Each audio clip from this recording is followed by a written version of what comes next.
Hey guys, welcome back to another episode of Crossing the Line. I'm sure you're all well aware of the terrorist attack that unfolded yesterday in Sydney, Australia, Bondi Beach area.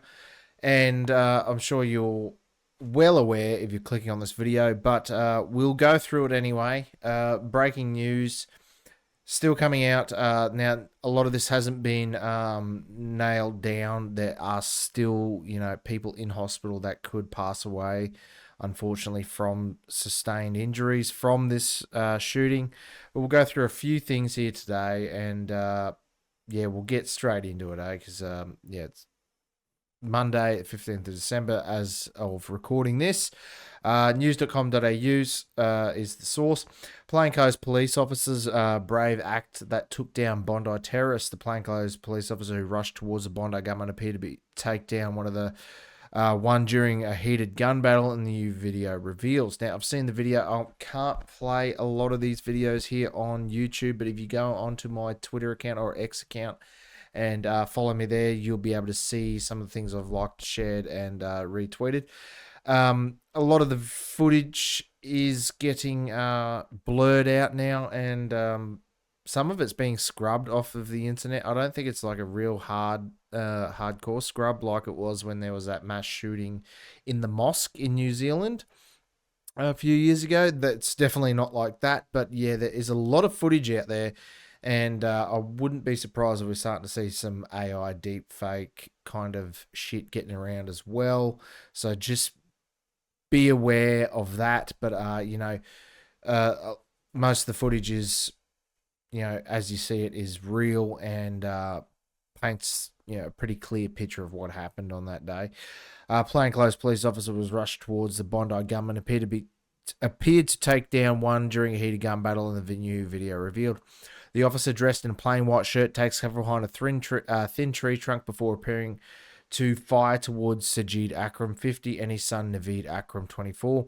Naveed, who was facing away from the officer, ducks down behind a railing and appears to react to the bullet. Yeah, he gets fucking dropped is what happens. Obviously takes one to a vital area where it causes a lot of, nerve reaction, and he drops like a sack of shit. But he, gets up, and it wasn't too vital of an area. He gets up and keeps fighting. At the same time, Sajid, who was squatted facing away from the officers, suddenly falls to the ground as the gunshots ring out. Video uploaded by military-style clothing brand Coral Sea Rating Co.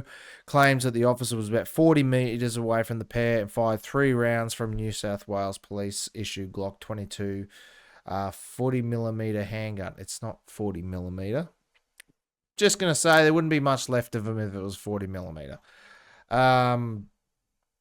Yeah, the bridge would be gone too. At least 15 people were killed, with Sajid and Naveed opened fire on a Jewish Hanukkah celebration at the Bondi Beach on Sunday evening. A further 40 people were rushed to hospital. Many remain in critical condition. New South Wales Police Commissioner Mal Lanyon said the bravery of officers and members of the public who took a very prompt reaction to resolve the matter was clear from the video of the shooting. Anyone who has seen the footage will have seen police going forward to take positive action, he said. It would have been an incredibly chaotic and terrifying scene for very well-trained police officers. The fact that 2 persons had long arms were indiscriminately firing them says that the act of bravery about going forward is something that we should all celebrate. The police went forward, took very positive action, resolved the matter again with some outstanding bravery by members of the public. Now, if you haven't seen the footage, there is a member of the public, his name's probably in here somewhere, but he seems to be a Muslim man who wrestled one of the shotguns or rifles off. I believe it was the father in this shooting incident, and I think he tried to shoot him with a shotgun. It looked like he may have tried. Maybe it was jammed or is out of ammo. He's wrestled the gun off of him. Maybe he didn't try to shoot him. I don't know. I don't blame him for not shooting him because, even in that kind of situation, not everyone is prepared to take a life immediately, especially when the person is now disarmed. Frankly, I would have blown his brain matter all over the sidewalk, but that wasn't me in the situation. I'm not going to throw any shade on that man for what he did. He is a hero. You know, and it just goes to show the two absolute polar opposites of Islam and the people that come into this country. It's just some of these people come in here and are radicalized to the point where they go out and shoot a bunch of Jews in the streets and a bunch of Australians in the streets. And then you get the other side of it where, you know, they're not radicalized into, you know, doing things like that, and they actively put their lives in danger to save people. And hats off to that man. Hats off to those people that did, you know, respond without, you know, well, they didn't have a gun and they ran into danger. Where I've seen several reports, I'm not confirming them or anything like that, but I've seen several reports that police were hiding behind cars and froze in fear and didn't respond quickly enough. Several stories and, you know, facts saying that, you know, the police station was like a 5 minute walk. Yeah, it took the police 10 minutes to get there in cars.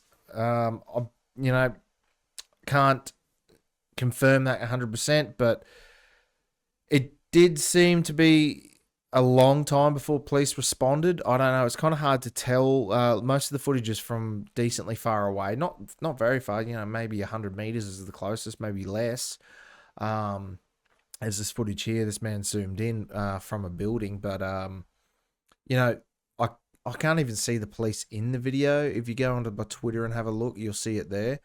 Um, I'm not gonna, you know, I'm not gonna show the footage there, but you guys can come over here at King Isaac 91 and follow me there and have a look. But yeah, it's you know, it's not guaranteed that the police were there ASAP. That may have taken them a fair while to get there by the sounds of it. And think that busy of an area, that public of an area, that time of year, especially, you know, this time of year, especially with a Jewish celebration of Hanukkah going on, you think there would have been a bit of a police presence there just naturally, like, you know, even just police going around and making sure people are parking in the right places. Um, Things like that. I mean, if it was COVID, there's plenty of videos out there where there was, you know, 20 cops walking down the beach making sure no one's, you know, out without a chai latte and a mask. Where the fuck were the police? Why didn't they respond quicker? Places like that, I would have thought they would have had long rifles, or at least, you know, submachine gun of MP5 or something like MP7 or whatever it is nowadays. Something along those lines, not handguns. You know, it wouldn't really phase me. I mean, you walk into an airport, high security area, they have those kind of weapons. Uh, a very public place like Bondi Beach, I don't know. I've never been there. I can't. Yeah, I don't know whether they should have had them there or not. You guys let me know down in the comments. But it seems kind of like a public touristy place where that would be appropriate. I don't know, for this exact, you know, threat. I don't know about you, but like that would kind of make sense to me. Asks about the video. Police Association acting president Ian Allwood said that the statement that officers were professionally trained to deal with active armed offenders. The conduct and bravery of all police officers responded on and off duty to this dynamic, tragic event is beyond exemplary. He said. Anthony Albanese, as well as New South Wales Premier Chris Minns, has since praised the brave acts of police and members of the public. The Prime Minister on Monday said that he met with police that morning as some who'd been up all night. These are brave people, he said. Many people who are off duty. Police headed towards Bondi last night as far as away from Newcastle on the Central Coast. They did so because their commitment to their fellow Australians and their diligence that they show. So I'm going to keep showing this footage here of this man tackling one of the gunmen a go on YouTube. We'll see how we go. We could get a strike. I don't know. YouTube, calm down. This is reporting the news. Nothing gory is going to be shown in this video, and anything that could be so is blurred, and this is for educational purposes only. Yeah, we'll go back to the start. Gentleman here, he's the man that wrestled the gun off of him. He's obviously been wounded there. He's been shot in the arm and I think a leg as well.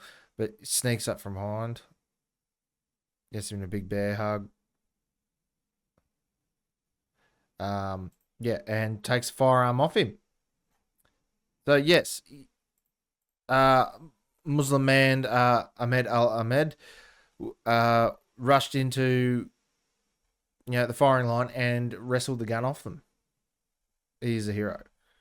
Parents of a Sydney shop owner have broken their silence as the son bravely confronted one of the Bondi Beach terrorists, shedding light on how he pounced on the gunman and wrestled away his firearm.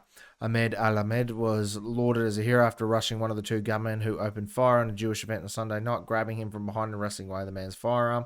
42-year-old was shot twice in the ordeal.